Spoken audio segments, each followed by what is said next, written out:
வயசு என்னங்க வயசு? படிக்கிறதுக்கு வயசே தேவையில்லை. மனசில் தன்னம்பிக்கையும் உடம்புல பலமும் இருந்தால் போதும். எந்த வயசுலையும் நாம் எதையும் கற்றுக்கிட்டு சாதிக்கலாம் அப்படிங்கிறதுக்கு உதாரணம் தான் நம்ம லக்ஷ்மி அம்மா. லக்ஷ்மி அம்மாவுக்கு 48 வயசு ஆகுது. மே மாதத்துலேருந்து என்கிட்ட செல்ஃப் க்ரூமிங் கிளாஸ் கேட்டு என்கொயரி ஸ்டார்ட் பண்ணாங்க. கிட்டத்தட்ட மாதத்துக்கு ஒரு 2 தடவையாவது கால் பண்ணிடுவாங்க, எப்போ எனக்கு கிளாஸ் சொல்லித்தர்றீங்க அப்படின்ட்டு. நானே வேண்டான்னு அவாய்ட் பண்ணாலும் அவங்க என்னை விடுற மாதிரி இல்லை. ஸோ ஃபைனலாக இன்றைக்கி அவங்களுக்கு கிளாஸ் சொல்லியே கொடுக்கணும் அப்படின்ட்டு டெசிஷன் எடுத்து இன்றைக்கி நான் அவங்களுக்கு கிளாஸ் சொல்லி கொடுத்துட்டு நான் அவங்கக்கிட்ட கேட்ட ஒரே பதில், இந்த வயசில் மேக்கப் கற்றுக்கிட்டு என்ன பண்ண போகிறீங்கம்மா அப்படின்னு கேட்டேன்.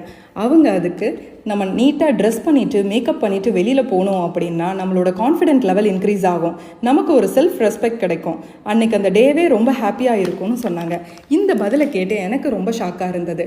உங்களுக்கு அந்த மாதிரி ஏதாவது ஃபீல் ஆச்சு அப்படின்னா உங்களோட பாசிட்டிவ் வியூஸை கமெண்ட் செக்ஷனில் சொல்லுங்கள். I am very very proud to take class for you Lakshmi அம்மா. தேங்க்யூ லக்ஷ்மி அம்மா.